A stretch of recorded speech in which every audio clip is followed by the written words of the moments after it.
encore une fois de plus de cette atmosphère. Je vous invite, tout le monde qui est assis, de se mettre debout, de pouvoir encore bénéficier de cette atmosphère. Je vais inviter quelqu'un de bénéficier de la présence de Dieu dans ce lieu. Je veux qu'on passe encore un moment d'intimité intense avec notre Dieu. Je veux qu'on passe encore un moment d'amour puissant avec notre Dieu.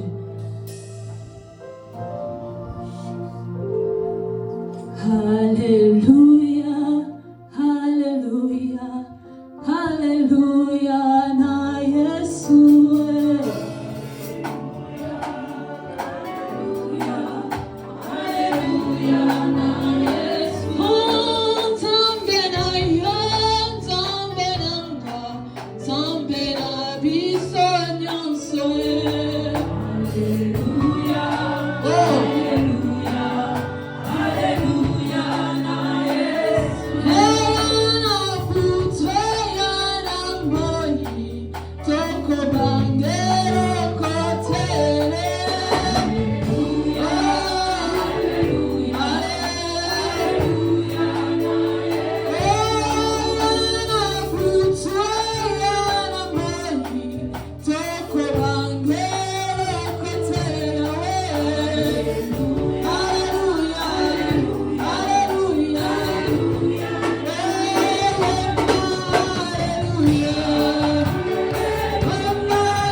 Chapitre 54, verset 2. Ésaïe, chapitre 54, verset 2. Je lis la parole de l'Éternel. Amen. Agrandis l'espace de ta tente, qu'on déplie les toits qui te servent d'habitation.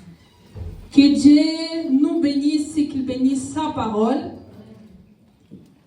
Tout d'abord, j'aimerais dire merci à l'Éternel pour cette occasion qu'il m'a donnée de pouvoir être devant son peuple.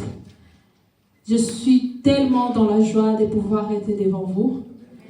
Je dis aussi merci à notre papa pour cette opportunité aussi qu'il m'a donnée de pouvoir partager la parole de Dieu. Ainsi aussi à vous. Un grand merci à vous pour votre présence ici au milieu de nous. Amen. Aujourd'hui, je voulais partager avec le peuple de l'Éternel sur le thème « Élargis ta vision ». Est-ce que tu peux dire à ton voisin « Élargis ta vision ». Sois le prophète de ton voisin. Dis-lui, élargis ta vision.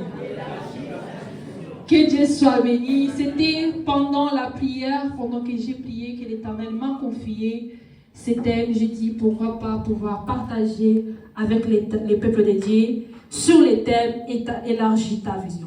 Comme on vient de lire, notre livre de base, c'est Ésaïe, chapitre 54, verset 2, qu'on vient de lire là, sur élargis ta vision. Si on lit un peu le verset 1, c'est en fait un message qui était directionné pour le peuple d'Israël.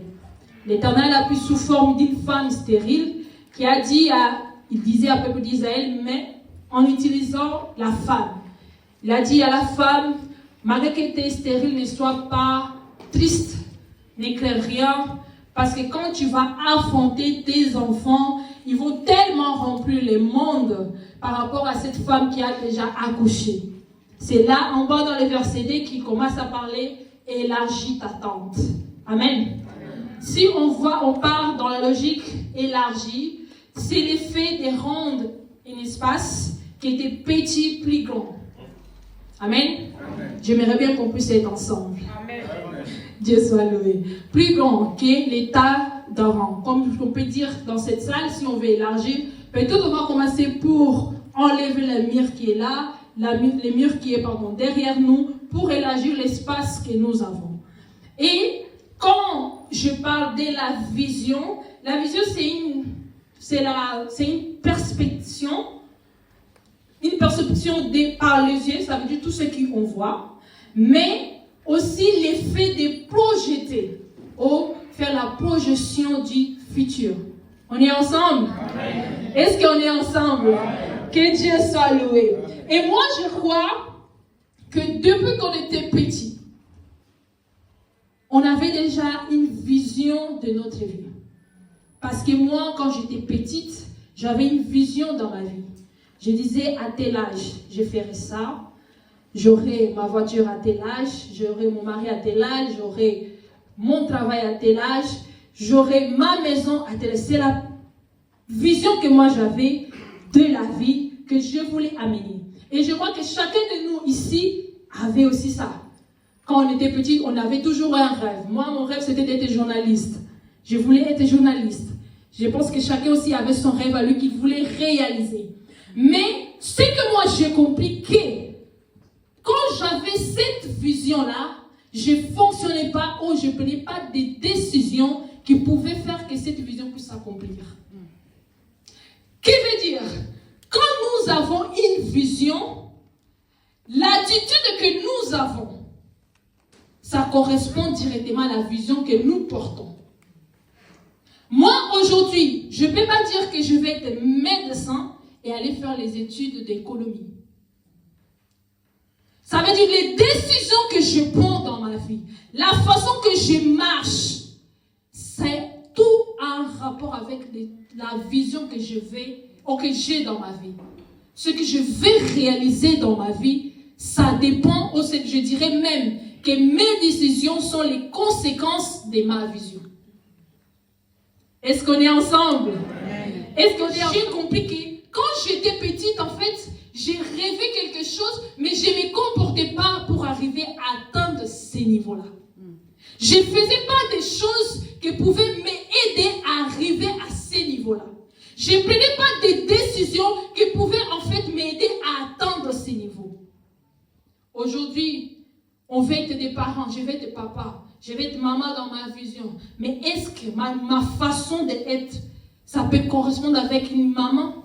Est-ce que je réfléchis déjà avec une pensée d'une mère déjà en moi? Parce que nous, les femmes, on dit tout souvent, on a la facilité en fait, quand on grandit, on voit déjà cette femme, elle a une cœur de mère. Cette femme, elle agit comme elle est née là, elle a déjà le cœur d'une maman. Mais aujourd'hui, je vois, il y a des femmes qui disent dans les réseaux sociaux, ils disent que moi, je ne vais pas être maman. Ce n'est pas sa vision à elle.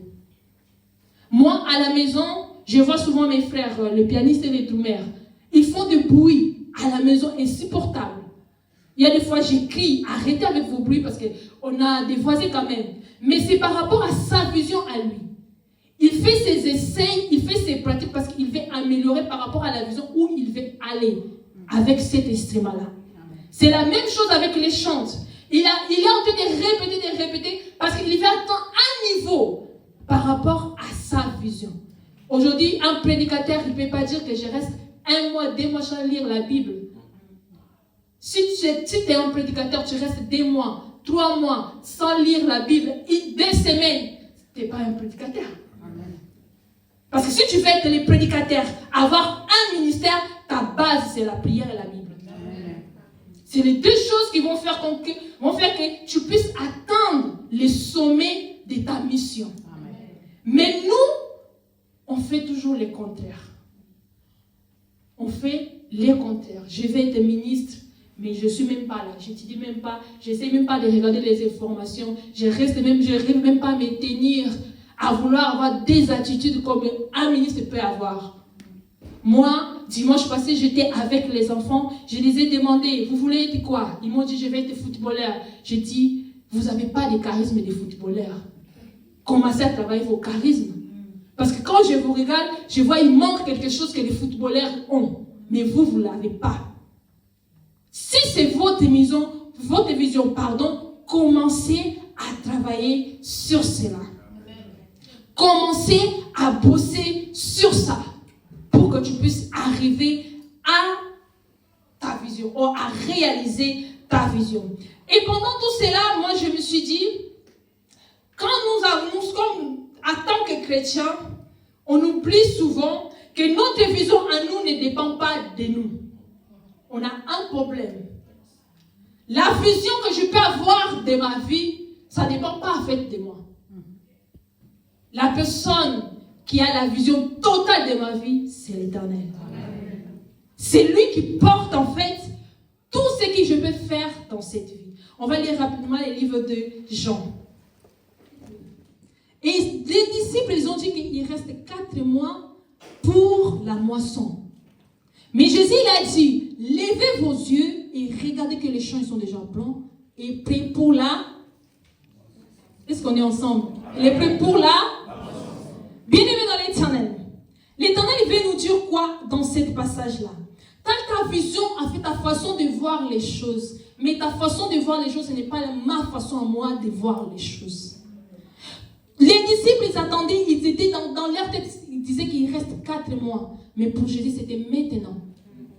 C'est à cet instant-là que les choses sont en train de se passer. Mais les disciples, pour eux, c'est encore 4 mois. Il y a des moments, comme aujourd'hui, l'Éternel vient dire à quelqu'un, lève tes yeux. Tu regardes trop ton entourage. Tu es limité seulement ici. Tu n'arrives pas à voir ce qui est devant, qui est loin. Il demande à quelqu'un, regarde encore plus loin. Sors un peu de ce que tu vois autour de toi. C'est une façon d'élargir ta vision. C'est une façon de pouvoir aller encore plus dans l'avant. Écoute, la Bible dit, les prophètes, il était dans sa maison et son serviteur est rentré. Il a dit, maître, d'ailleurs il y a beaucoup de soldats qui ont entouré ces lieux. Mais le maître, il a dit quoi à son serviteur? Il a dit, regarde, ceux qui sont avec nous sont plus nombreux que tu vois ceux qui sont dehors.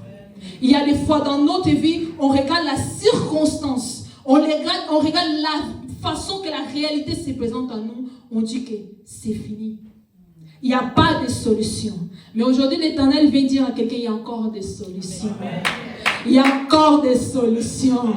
C'est encore possible pour que les choses puissent changer. Il suffit que tu arrêtes de regarder les problèmes, mais commence maintenant à regarder la solution qui est Jésus-Christ de Nazareth. Lève tes yeux.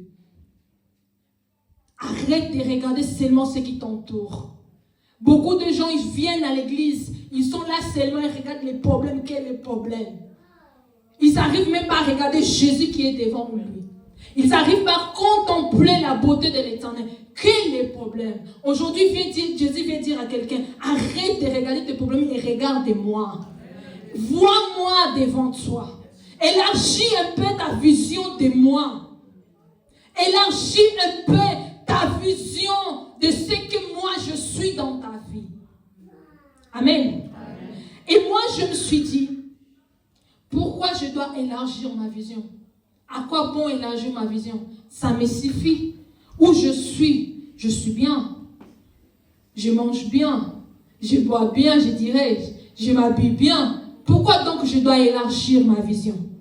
À quoi me sert d'aller encore plus loin? Et la parole de Dieu dit ceci, dans le livre de Matthieu. Matthieu, chapitre 4, verset 19.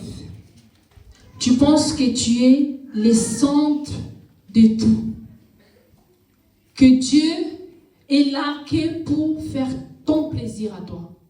Pour accomplir tes intérêts à toi. Tu penses que Jésus était mort pour sauver que ta vie et celle de ta famille. Mais pour quelqu'un qui veut voir grand, et celui qui marche avec l'Éternel dans le plan de Dieu, il veut que tu sois un canal pour toucher aussi les autres. Quand tu élargis ta vision, tu ne vas pas voir seulement moi. Je vois aussi les autres. Il y a des fois, je vous jure, en tant que prédicateur aussi, je peux être ici devant vous en train de vous prêcher, mais dans mon cœur, il y a une tourbillon qui est en train de se passer. Dans ma vie, il y a des choses qui ont été de se passer que je pouvais m'asseoir et pleurer. Mais comme la vision que je porte en moi, il n'y a pas que moi, il y a aussi les autres. Si papa me dit, Chance, tu vas prêcher, je dis, mais voici. Je vais les faire. Parce qu'il n'y a pas que mes problèmes à moi qui intéressent Dieu. Il n'y a pas que mes soucis à moi qui intéressent Dieu. Il n'y a pas que mes larmes à moi qui intéressent Dieu. Il y a aussi les larmes des autres. Il y a aussi les problèmes des autres. Il y a des fois, nous sommes tellement égoïstes. Tellement. On voit que, Seigneur, bénis-moi, bénis-moi. Éternel, bénis ma famille. C'est bon. Mais les autres, qu'est-ce que tu fais pour eux? Qu'est-ce que tu en penses pour eux? Quelqu'un de grande vision, il n'est pas limité qu'à sa vie. Il veut évoluer. Et dans les plans de l'Éternel, comme la Bible dit, Jésus l'a dit, je vous fais des pécheurs des hommes. Ça veut dire, comme vous êtes là, moi je vous ai sauvé. Mais je ne vous ai pas sauvé pour que vous restiez que là. À vos tours aussi, sauvez les autres. À vos tours aussi, apportez la parole de salut aux autres. Mais aujourd'hui, on arrive de voir les gens, matin, midi, soir sur TikTok, en train de parler des vies des autres. Mais un chrétien, il a la difficulté de pouvoir tenir sa Bible et rester dans un live, parler de Jésus. Parce qu'il se dit quoi? Il n'y aura pas beaucoup de gens qui vont visualiser. J'aurai pas beaucoup de cadeaux. J'aurai pas beaucoup de ça. Mais quand c'est futilité, quand ce sont des choses qui peuvent nous apporter rien, nous sommes prêts à les faire. Amen. Quand c'est pour gagner de l'argent, je sais que si je fais un live, pendant 10 ans de temps, j'ai beaucoup de cadeaux, TikTok va me donner quelque chose. Comme il y a beaucoup de gens qui partent dans ce système-là, de parler des vies des autres, moi aussi je les ferai. Mais tu oublies ta mission. Tu oublies quelle est ta mission sur la terre en tant que chrétien. Ce n'est pas de regarder mes intérêts. C'est de regarder les intérêts des autres. Je vois cette femme. Elle était là avec son fils, les dernières nourritures qu'elle avait pour manger. Le prophète est arrivé dans sa maison. Le prophète a dit, donne-moi à manger. Elle a dit, c'est la seule nourriture que j'ai. Si je mange, mon fils mange, après on meurt. Tu lui dis de te donner. Mais ce que j'aime dans cette femme, elle n'a pas hésité de donner. Elle n'a pas regardé seulement que mon ventre. Elle n'a pas regardé que si je ne donne pas mon fils, il va mourir. Elle n'a pas regardé que ça. Elle a dit, je donne à cet homme. Et quand elle a donné, la Bible dit dans sa maison, elle n'a pas manqué de la nourriture. Parce qu'elle n'a pas regardé seulement son intérêt à elle. Elle a regardé aussi l'intérêt d'une autre personne. Bien aimé, aujourd'hui, nous avons l'opportunité de pouvoir aider les gens à travers l'association de l'église. On peut les faire aussi. Mais combien de gens s'intéressent à ça? Il s'est dit que c'est dur aussi, je les prends, je donne à l'église. Ça peut m'aider à acheter peut-être J pour la maison. Ça peut m'aider à acheter une sac de semoule. Mais qui t'a dit si tu te donnes les 10 € là, dans ta maison, il manquera de semoule? Qui a dit si tu donnes les 10 € là, tu ne vas pas survivre jusqu'à la fin du mois? C'est parce qu'on limite l'Éternel. Dans les temps anciens, c'était mieux. Ils savaient que leur Dieu était capable de pouvoir quelque chose. Même si quand il n'y a plus rien, ils savaient. Mais nous, aujourd'hui, on dépend des calculs que nous gagnons. Si j'utilise cet argent comme ça, à la fin du mois, je n'aurai plus rien. En tant que chrétien, ce n'est pas possible. En tant qu'enfant de Dieu, on ne pouvait pas réfléchir comme ça. Car notre Dieu, c'est le Dieu qui est pouvoir. Il pouvoir. Aujourd'hui, l'Éternel fait par là quelqu'un. Élargis ta vision. Arrête de regarder ce qu'est ton intérêt à toi. Arrête de regarder qu'est ta vie à toi. Regarde aussi les autres. Regarde les gens qui sont autour de toi. Regardez. Moi, je pense que c'était quelque chose que j'ai vu dans la vie des serviteurs David, mais que j'ai pu aussi les voir dans ces jours actuels sur la vie de notre pasteur. Il avait perdu sa grande sœur, mais à aucun moment il a arrêté les programmes de l'église. À aucun moment il a dit que je reste chez moi parce que j'ai un deuil. Parce qu'il sait qu'il n'y a pas que moi. Cette église-là, dans cette vision que l'Éternel m'a donnée, il n'y a pas que mes intérêts. Peut-être si je ferme ces dimanches-là les portes de l'église, peut-être c'était le jour de la bénédiction de la vie de quelqu'un. Peut-être si j'arrête les programmes de prière, peut-être quelqu'un devait être délivré ces jours-là. Il n'a pas regardé son intérêt. Il a regardé l'intérêt de l'église. Je l'ai dit avec les enfants de l'Écodime. Je suis ici en train de vous prêcher. Ce n'est pas parce que j'ai rien à faire. Parce que je pouvais bien rester dans la grande salle et bénéficier de l'atmosphère peut-être qui est en train de se passer là-bas. Mais si je suis là, parce que je sais qu'il n'y a pas que moi qui dois être sauvé, vous aussi. Vous aussi, vous devez connaître Dieu. Vous aussi, vous devez être transformé. Si moi, j'ai eu la chance dans l'Écodime de pouvoir grandir spirituellement, connaître la parole de Dieu, alors je fais la même chose pour vous aussi. C'est ça que l'Éternel veut. Qu'on puisse aller au-delà de nous-mêmes. Qu'on puisse regarder non seulement notre vie, mais regarder aussi la vie de gens qui nous entourent. Amen. Et j'étais là, je me suis dit, Éternel, comment faire pour élargir ma vision? Je suis là, je suis qu'une simple serviteur. Je vais marcher avec toi. Je vais aller au-delà. Moi, je me souviens quand j'étais au bled, notre pasteur, il avait un système. Il avait que les messages du royaume. Il nous prêchait, vous êtes des princes et des princesses. Quand il nous voyait, il nous demandait, une princesse peut marcher comme ça? Est-ce qu'une princesse peut marcher pieds nus? Est-ce qu'une princesse peut avoir ça? Ça commençait à nous transformer petit à petit. On commençait à réfléchir comme une princesse. Ça veut dire que quand je sors, je ne dois pas sortir comme ça, je dois sortir comme ça. Je ne peux pas être mal habillée, je ne peux pas être sortie sans me brosser parce que je suis une personne des royaumes des cieux. Je représente les royaumes des cieux sur la terre. Alors si mon Père, il est ce qu'il est, il a tout ce qu'il a, alors moi aussi je dois marcher digne de ce nom. Car c'est la vision de mon papa.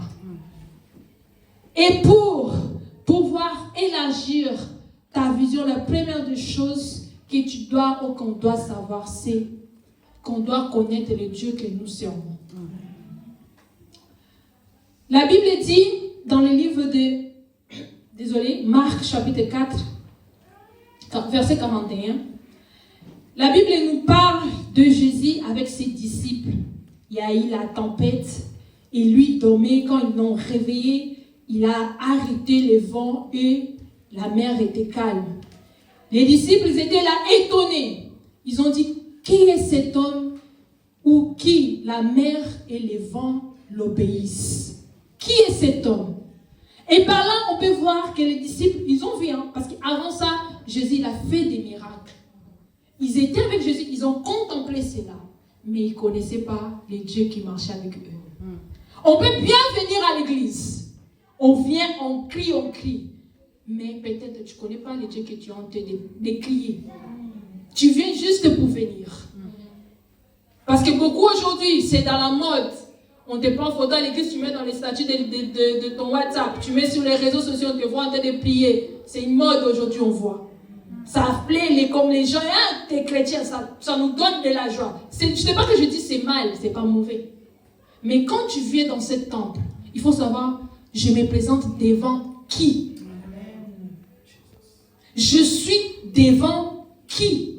La connaissance de la personne de la personne que tu viens adorer, ça va te permettre à savoir comment te comporter devant cette personne. Amen.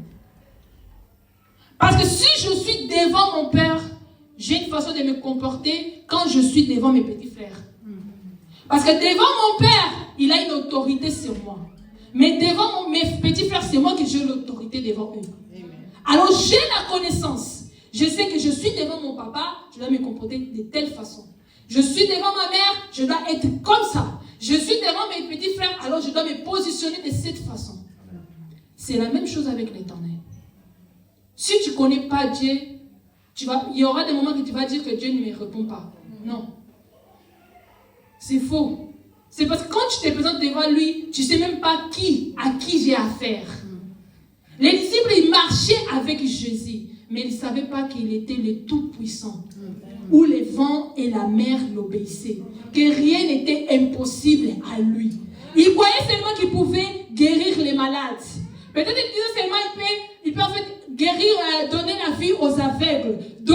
C'était peut-être que ça. Mais quand ils ont vu qu'il pouvait aussi dire à la mer, arrête-toi, calme-toi, il s'est dit, mais c'est quel genre d'homme?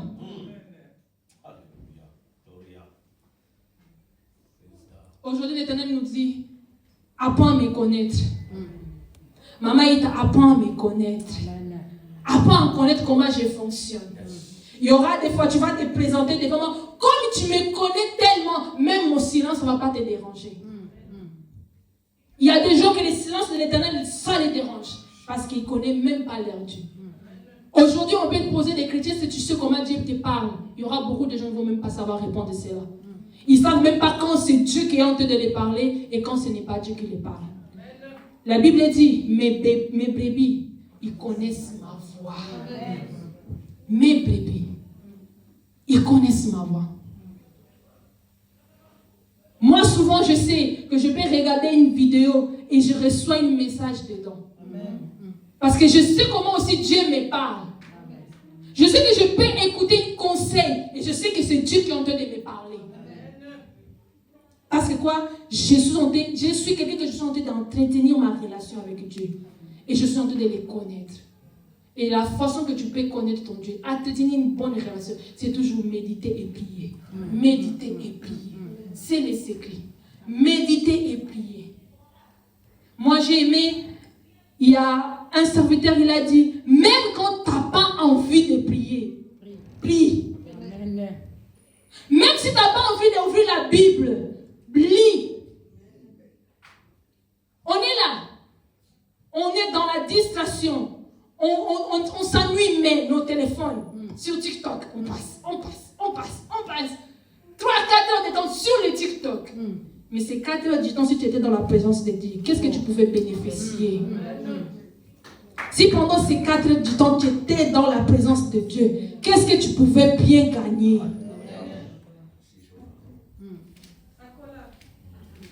Mais on est toujours dans l'ignorance. On aime bien marcher dans l'ignorance. Et la Bible dit, mon peuple périt par manque de connaissances. C'est le manque de connaissances de Dieu que nous servons, qui fait que devant des embuscades, devant des problèmes, on ne sait pas quoi faire. On ne sait pas quoi faire. Parce qu'on ne connaît pas. On ne connaît pas.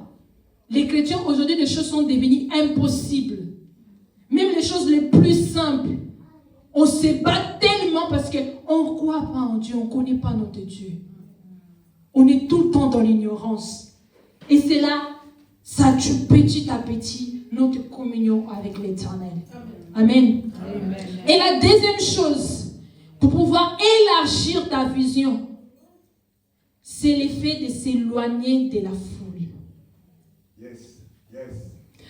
Marc l'a dit dans le livre de Marc 4, toujours, verset 35. Jésus l'a dit, on s'éloigne, on s'éloigne de la foule. Yes. On s'éloigne de la foule. Il y a des fois, on est tellement au milieu de la foule qu'on n'arrive pas, en fait, d'élargir notre vision, d'aller voir loin. La foule peut être aussi la distraction. La foule peut être la futilité. La foule peut être aussi, comme je dirais, surtout la distraction. Parce que c'est quand tu es dans la distraction, tu ne réfléchis pas aux bonnes choses. Quand je suis dans un live qui sont en train de parler peut-être de la vie de Michael Ambai, je suis concentrée, je ne réfléchis même pas de notre chose. Je suis en train de commenter, de rigoler, tout cela. Parce que je suis concentrée sur une distraction. Mais un homme, c'est rare. Surtout, allez demander aux riches. Les riches, j'ai regardé une vidéo où ils nous expliquaient, ils passent leur temps beaucoup à lire. Ils lisent beaucoup. C'est la lecture en fait qui fait leur richesse. Quand ils sont au lieu de rester dans la futilité, il va lire que peut-être qu'il y aura quelque chose qu'il va utiliser dans ce livre-là qui pourra innover son idée. Qui pourra faire que son business puisse aller dans l'avant. Mais quelqu'un qui ne veut pas élargir sa vision, il reste dans ce qui ne lui permet pas de grandir. Ne lui permet pas d'évoluer. Il est très à l'aise dedans. Très à l'aise.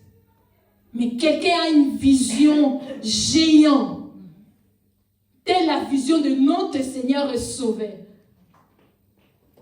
Il se retire de la distorsion. Il se retire au milieu des choses qui ne glorifient pas Dieu. Il se retire dans les bavadages. Il se retire dans les commérages. Il se retire dans ces choses-là. Parce que ma vision à moi, ça ne correspond pas avec ces choses. Tu es la sœur dans l'église, mais on t'entend tout le temps. Et la sœur là, elle a fait ceci. La sœur là, elle a dit ceci. La sœur là, elle a comporté comme ça. Quelqu'un de grande vision, il se limite, il sait quoi dire. Comment dire, où dire.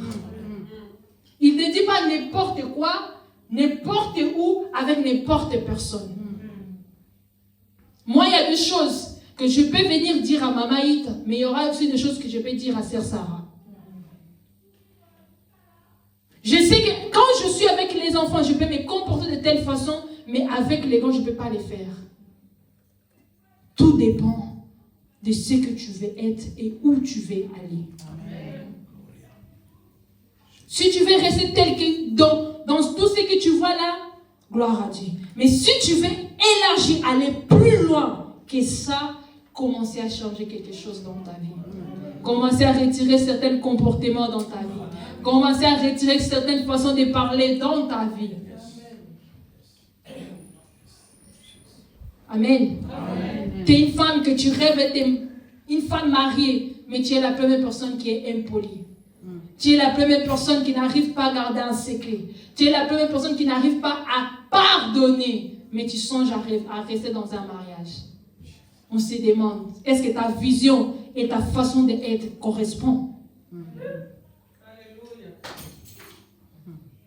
Deux choses différentes.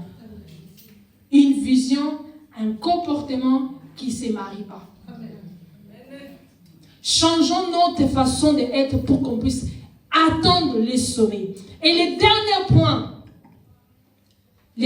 point, c'est l'effet de ne pas avoir crainte, la crainte de la tempête, des épreuves et des difficultés.